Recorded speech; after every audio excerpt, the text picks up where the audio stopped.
saw through the results, the NPS, through the verbatims that our customers were sending us, that they were not happy with the experience.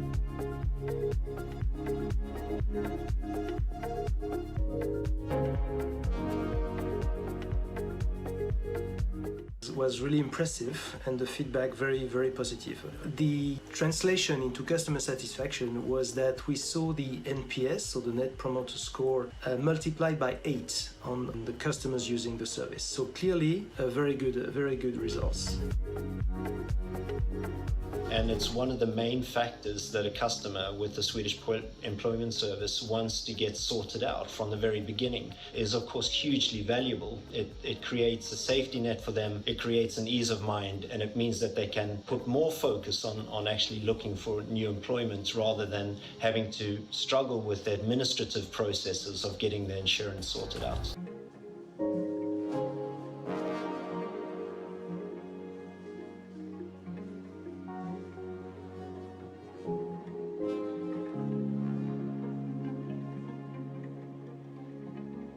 Partner with us. Partner with AXA Partners.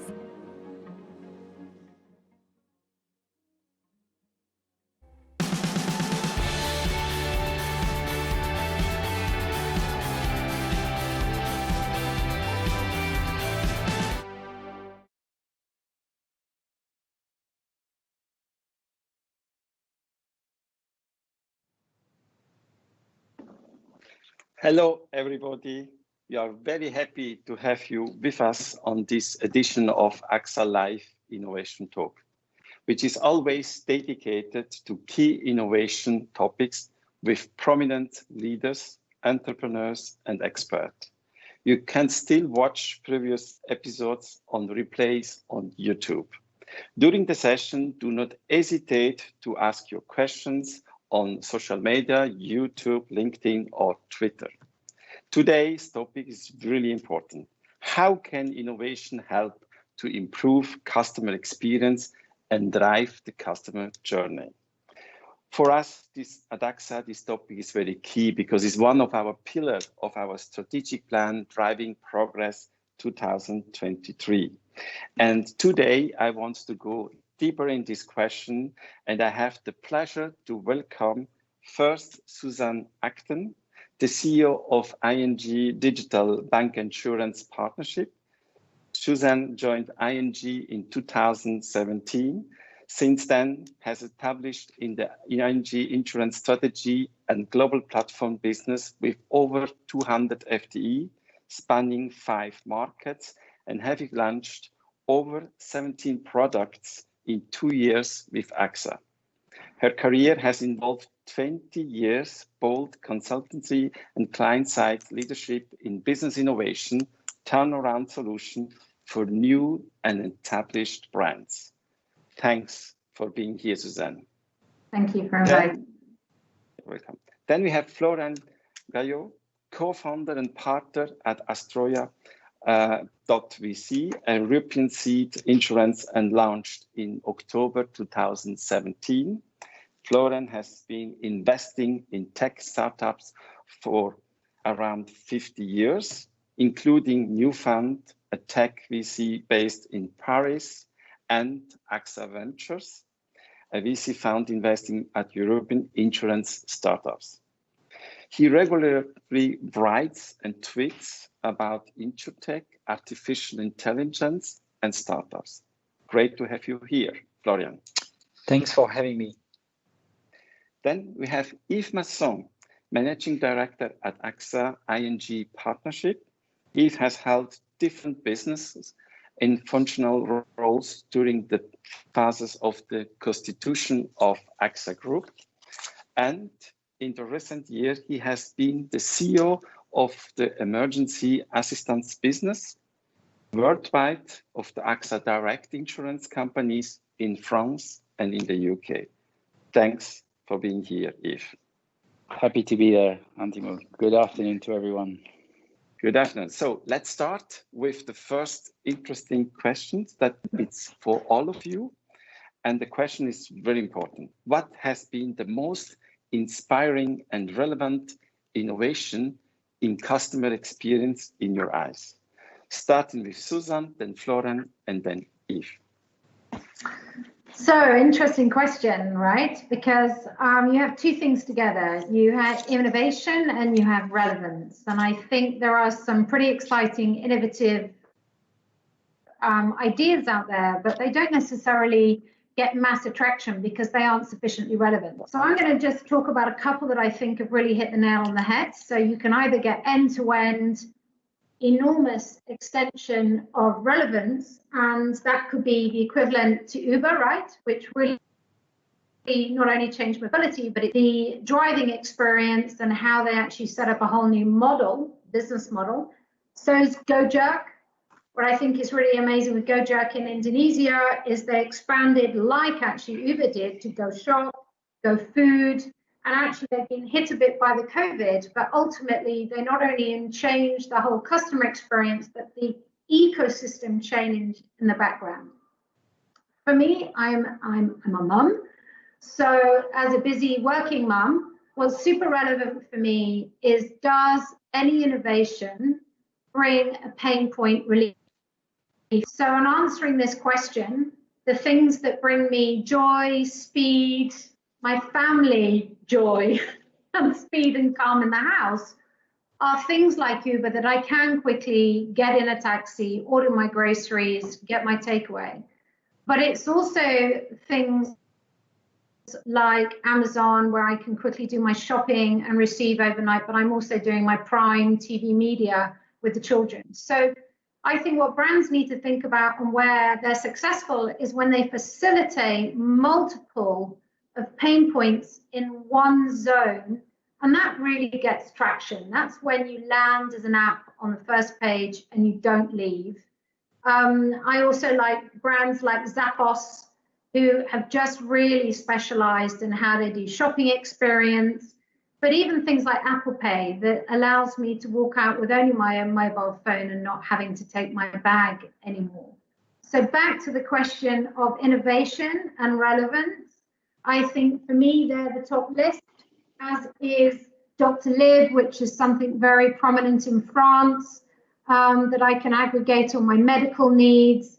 And actually, ultimately, that's why we chose AXA to do the ING partnership with, because we saw you have multiple business opportunities for us to facilitate and embed pain points in one go. But for me, that's the critical question that you need to achieve. But I pass over to Florian and Yves to expand.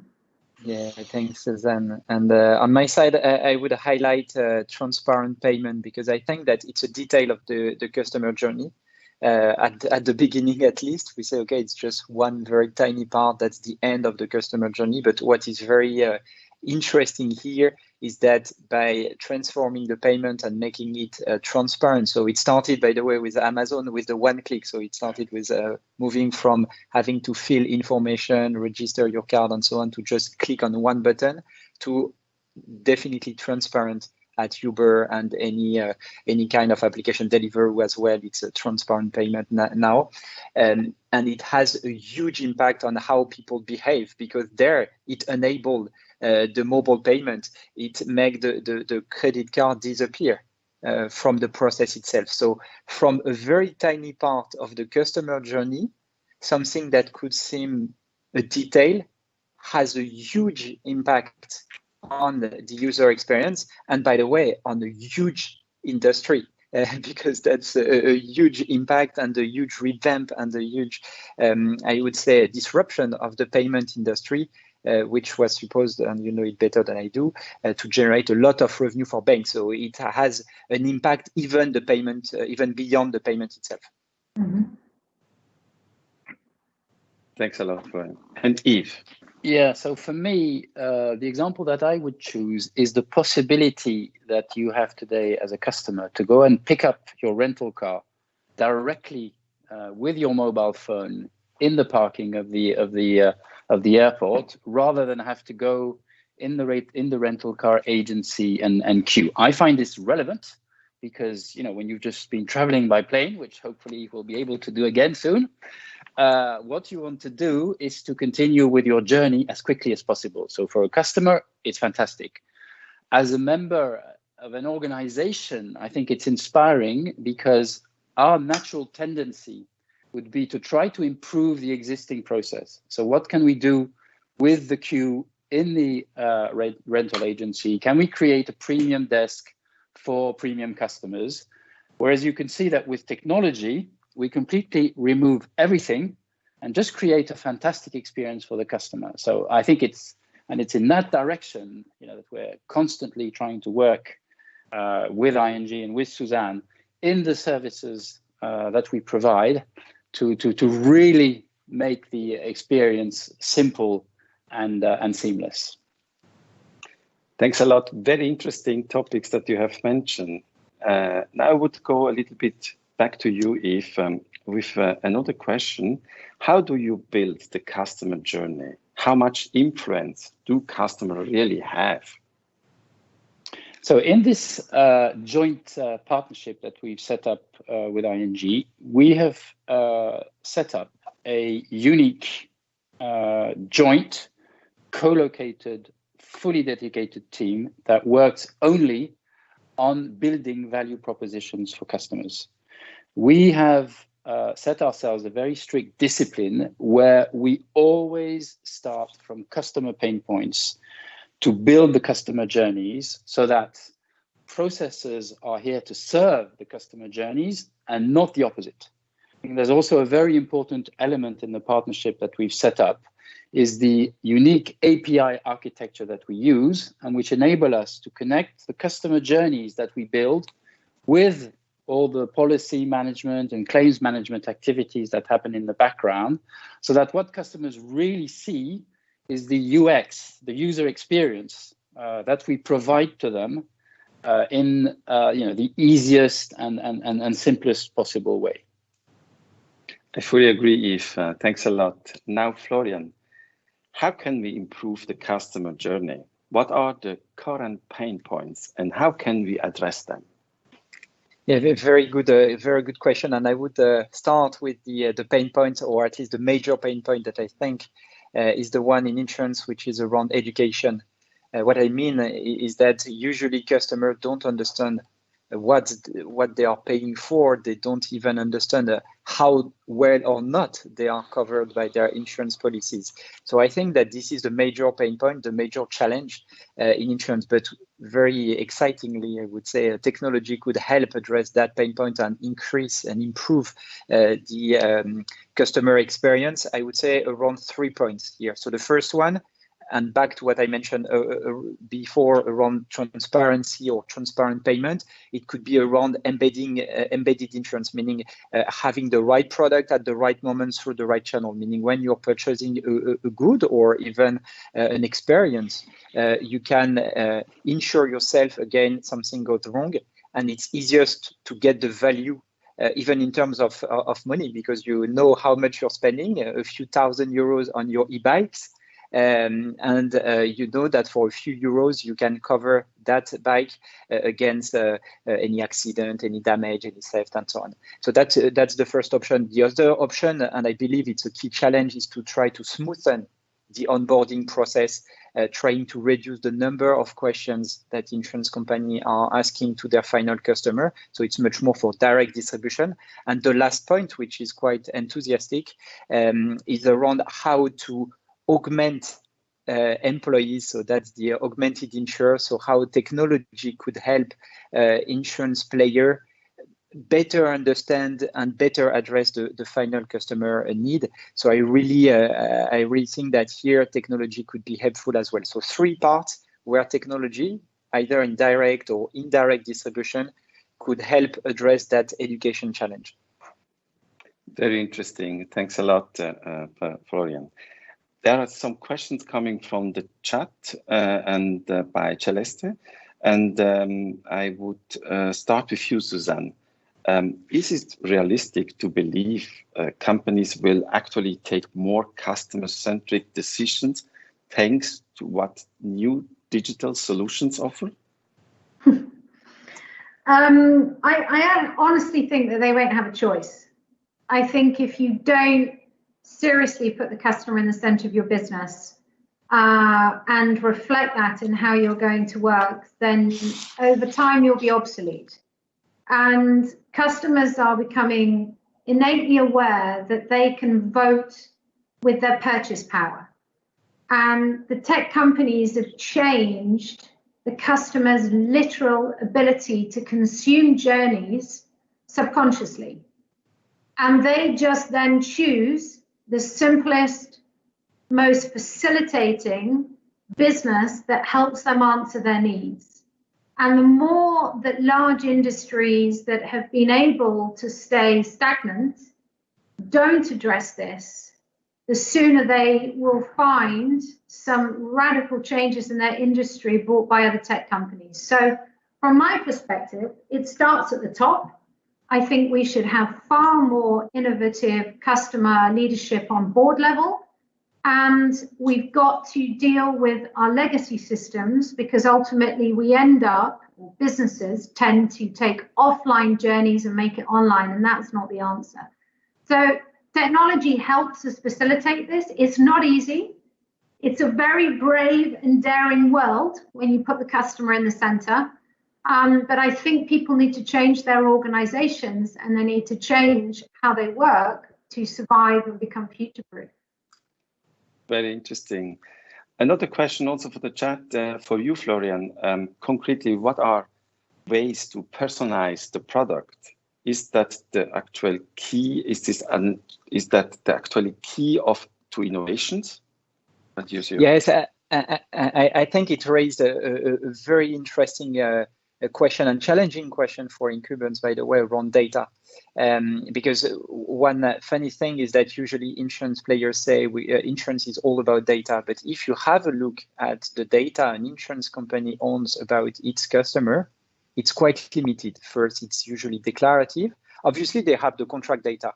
But I mean, in terms of data that helps better understand who your customer are, how they behave, what their risk appetite or level, you don't know that much. In comparison, for instance, in the banking space, you have the transaction data, which says a lot about who you are. Basically, if you have access to my bank account, you know who I am, how I behave, what's my level of risk. And I believe that this is the reason why the regulator in the banking space obliged banks to open this data. And I raised that point because there is a current discussion in the insurance industry, which is, do you believe that there will be an open insurance regulation? As you may have understood from my point, I believe that's not the point about insurance because they don't have so much data. But anyway, personalization requires data, hence this kind of partnership between an insurance company and a bank player as well to team up together, because together they are stronger than alone on their side, I would say, and I guess that Suzanne can elaborate there. But long story short, the challenge for personalization is data, and I believe in this kind of ecosystem opportunity. That's the only way for insurance company to make it happen and to get data, additional data on top of theirs to, let's say, personalize and better serve their customers. Very interesting, Florian. And I think it's a good bridge to Suzanne. How does this work? Do you have any tangible examples that you can share with us? Yeah, so I think building on Florian's point, as you know, quite rightly, Antimo and Yves, when we first came to you with our proposition on the business model, we didn't come with a traditional distribution agreement deal, right? We said that's not what we believe in. We believe that we have to design processes and products with data and trust at the core. That whatever data is used is for the benefit of the customer to enable them to really be empowered and take decisions. And what we chose to do as a part was set up a joint venture where we said, alone we can't extend the protection to the extent that we want to without having a partner by our side. Equally, you can't bridge the gap on that financial health and forward-looking protection of our customers without a bank. And the reason why we came together is we're highly digital, and we want to build with you an ecosystem where customers can say, I'm okay with my data being used because you are using it to benefit. And we're building a global platform that allows customers to build their own policy and actually put their data to use so that they can get the best protection they need at the best price. Now, that is quite a radical circumstance because I don't think it's ever been done before that an insurance or bank assurance as a partnership have done a joint venture where we've done a global platform. And it's not easy because the regulators on one side are trying to protect, but we've got to be very careful that we don't restrict the right positive development for customers to become empowered. And what we're trying to do is get to that next level of you see the usage, you allow the consent, you control how the data is used, and you benefit from it. And we're building that across total non-life protection so that we're able to say, on one hand, this is how you use your money. On the other hand, this is how you protect your life. And just pushing products in a bundle format to a customer where you've already predicted the riders they want is not what customers want anymore. They want personalization. I am not a cookie cutter solution. I'm an individual. I have a different life to everyone else's. Please respond to me. And that's not easy because the insurance industry, having worked there myself, I can say that, has not been radically disrupted. You know, we're being eaten away. We are much better now. Tech. Come on. Okay, but you know, we haven't Uberized yet. And our vision together is to get to that really powerful ecosystem where we can bring such value to the customers that it's just an obvious choice. And that's when it becomes simple. It's an obvious connected choice. It's not just my banking, it's not just my protection, but it's actually embedded services. And that's our joint vision together that I still find exciting. It's a social disruption. Thanks a lot, Suzanne. Thanks a lot. But Yves, do these solutions really allow for more simplicity? What agility does a platform offer, like the one of the AXA ING partnership? Yeah, so I think if we try to illustrate what both Florian and the topics that both Florian and Suzanne have mentioned, very simply, what we do is that we have first worked to drastically reduce the number of questions that we ask to customers in order for them to get a quote simply by reusing, with their consent, the data that already exists or the data that we can derive from proxies. Of course, we do this with customers' consent, but it enables us to drastically reduce the number of questions.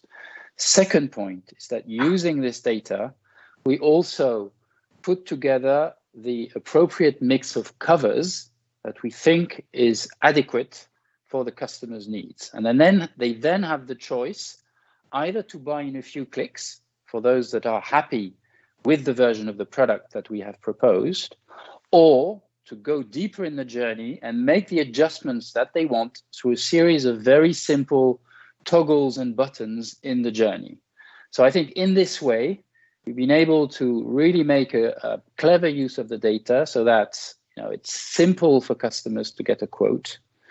Those that want to buy quickly still have a personalized and not convoluted journey, and those that do want to adjust can do it. So we've really tried to offer possibilities to customers to really do what they want in terms of personalization and simplicity there. Thanks a lot, Yves. Let's take the last question. Please give a short answer. So this question is coming also from the chat for Noélie. As a customer, what is the next solution for one of your personal pain points? Starting with you, Florian.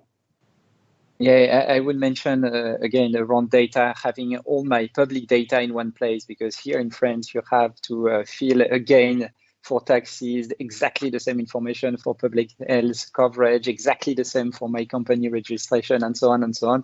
So having one, let's say, official register with all my data, and every subsidiary of the state can just access what is relevant to itself would be huge, and it would be a good increase to my personal, let's say, journey in the state arms, let's say.